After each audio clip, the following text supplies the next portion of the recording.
Hello, everyone. My name is Shubham, and I work as a data scientist with Discovergy. And for my presentation, what I'm going to do is give you an overview of how we have approached the problem of disaggregation. And I'm fully aware that I'm standing between you guys and lunch, so I'm going to try and complete this within the stipulated time. So when we began to work on this about a year back, we decided to impose the following constraints on ourselves. We wanted an algorithm to work with a second 1 hertz resolution, because that was the data that was available with us. And then for any commercial application of disaggregation, it's very important that the algorithms are able to generalize to the houses that were not there in the training data, or the unseen houses. So that was like a key criteria that we wanted to keep in mind. Also, we wanted the approach to be modular and flexible, so that when we decide to add new appliances to our disaggregation mix, it's easy to plug in those models. Importantly, I mean, it's also important to like keep the computational requirements, to a reasonable extent. So, especially during the inference time, because that affects the latency, and that affects how quickly you're able to provide the disaggregation results to the user. Obviously, accuracy is the key metric, and finally, it should work like a magic. Right? So, I think most of the work in the field has taken this approach. You have this raw data, and then you try to we try to generate some features from that raw signal, and using those features, you try to either extract events or some kind of edges from the raw signal. The next step in this pipeline is to cluster those events and then finally label them to get the disaggregation results.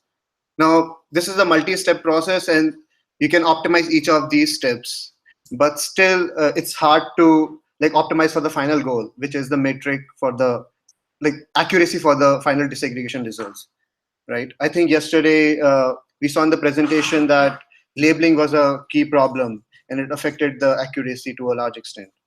So instead, we decided to go directly from the raw data to the disaggregation data using deep learning methods.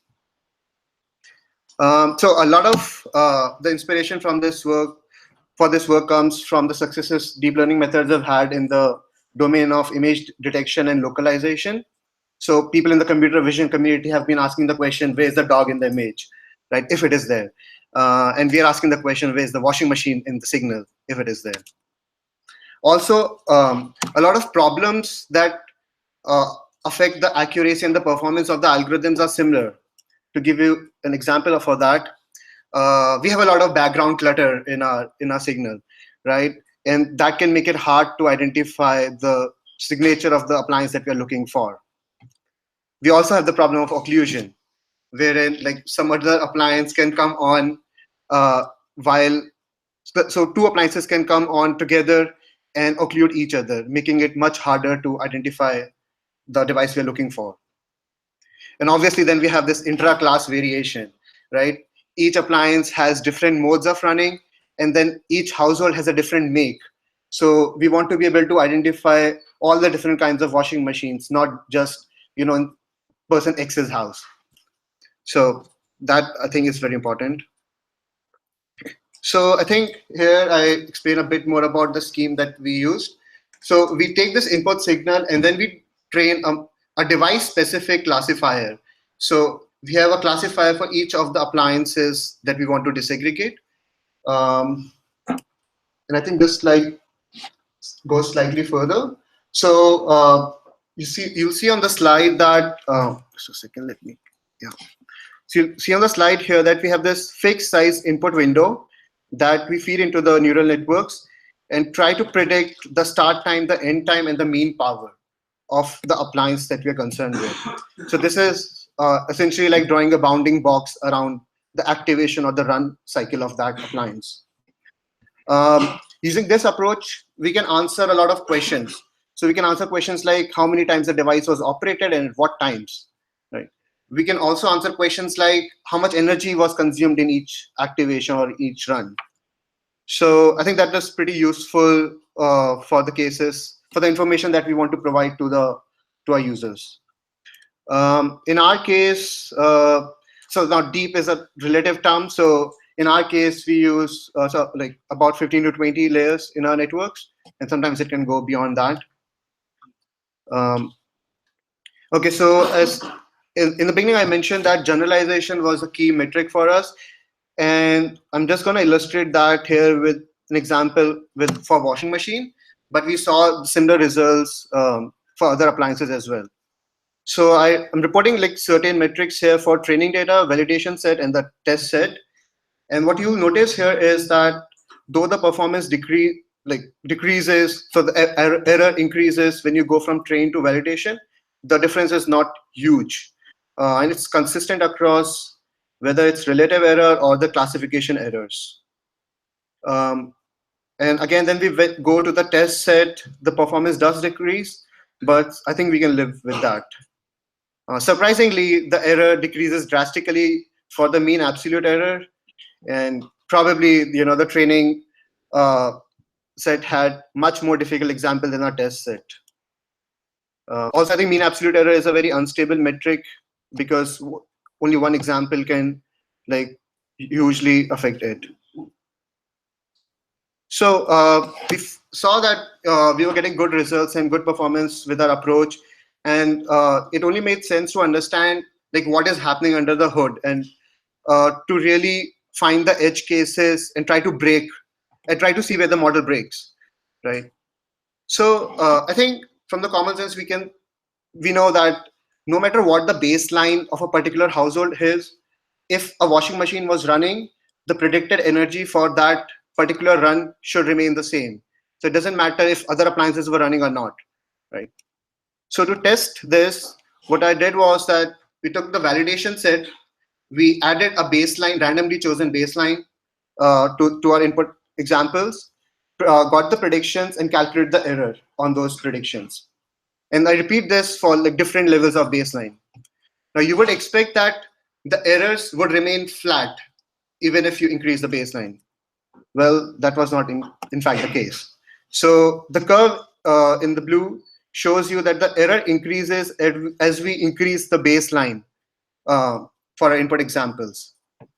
So to counteract this, what we did was that in our training set, when during the training time, we added random baseline to our examples on the fly during the training, right?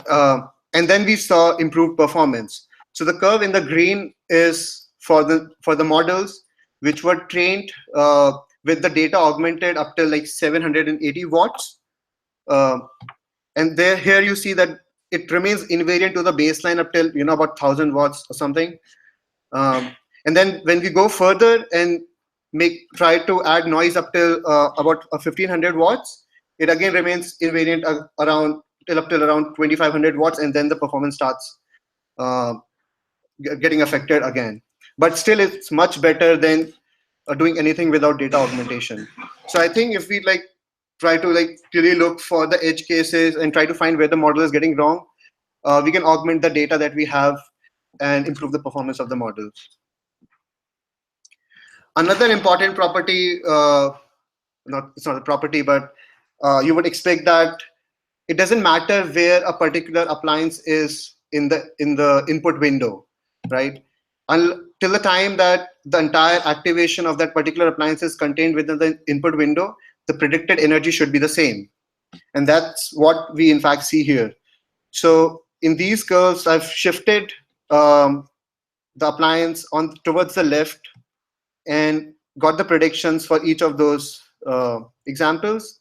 You see here that the energy is around 0.48 watts. It changes slightly, but not that much.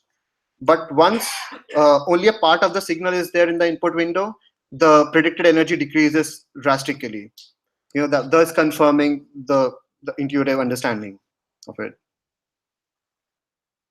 I think one other useful exercise that I found was to try to see what features are actually essential to classify a particular device.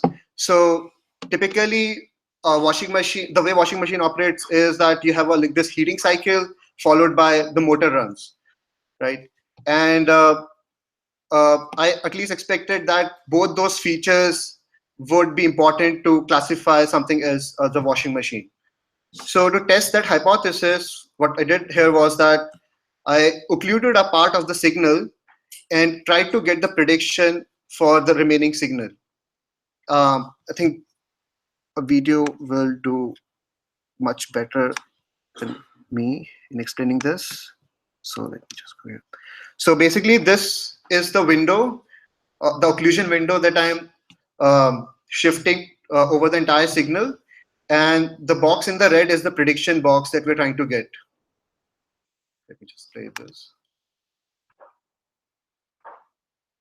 So we see here that the prediction window is changing. And once the occlusion window is here, only the part of the signal that was visible was being contained in the box.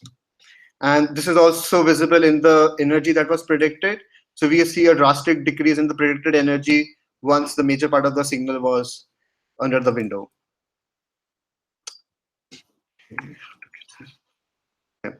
Another useful exercise to understand what's happening is to look at the activations from the first layer of the convolutional networks, because typically the filters in these layers learn the simplest or the most interpretable patterns in the signal, right? So in our case, we had like 16 filters in the first layer, and what you'll see is that in like the filter 2, it's kind of looking for positive edges. It functioned like a rectified difference series in this case. Filter 3, on the other hand, is looking for negative edges. So sorry, I forgot to mention this. Like the lighter the color, the higher the output from that layer was. So here you see that this is always off instead, except for these negative edges. Similarly, filter 7 is again detecting negative edges, but only large negative edges. So for example, here you see like a bright pink patch, but it's not there for all these small wiggles that are there in the signal. Likewise, filter 8 is only looking for like large positive edges. So you see all these bright patches, but it's not there here. I expected it to be here. And then we have finally this filter 9, which is looking for the high magnitudes. I don't know what the threshold is, but it only seems to work when you have this like 2000 watts or something around that of power in the signal. I'll just zoom in into this part of the signal to illustrate my point further. So here you have, again, this filter 2, it's behaving like a difference series, but only looking for positive edges. Then we have filter 8, which was looking for positive edges, but again, it doesn't come on because the positive edges here are like very small. And filter 13 like seems to detect minimum in the input because it only comes in during this time of the signal. So in a sense that this helps us understand what are the kind of features in the signal that are important to define it or to basically classify that signal. Okay, finally, what we wanted to do is also understand the space in which all our data was in, or the space in which the data was transformed to by the convolutional networks that we used, right? And that would give us a better understanding of the decision boundary in that space. So what we did was we took the codes that we got from the penultimate layer of our networks and transformed this high dimensional data into two dimensional data using a technique called Tisney. And the way it works is that it preserves the pairwise distances between the points. So points which are closer in the high dimensional space are also closer in the two-dimensional space that it projects out into. And this was the result for the washing machine example.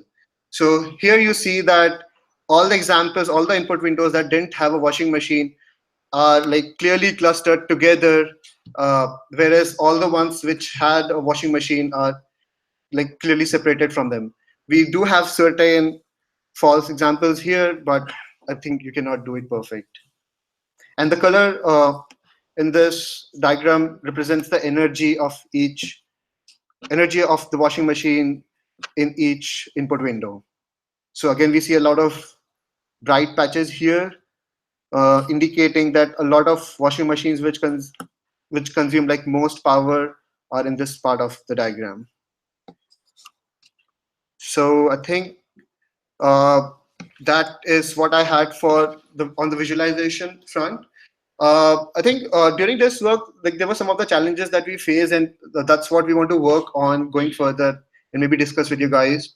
So one of the things is to find an unsupervised approach to tackling this problem, because we have a lot of unlabeled data, and if we can extract patterns out of it, I think that is like really useful.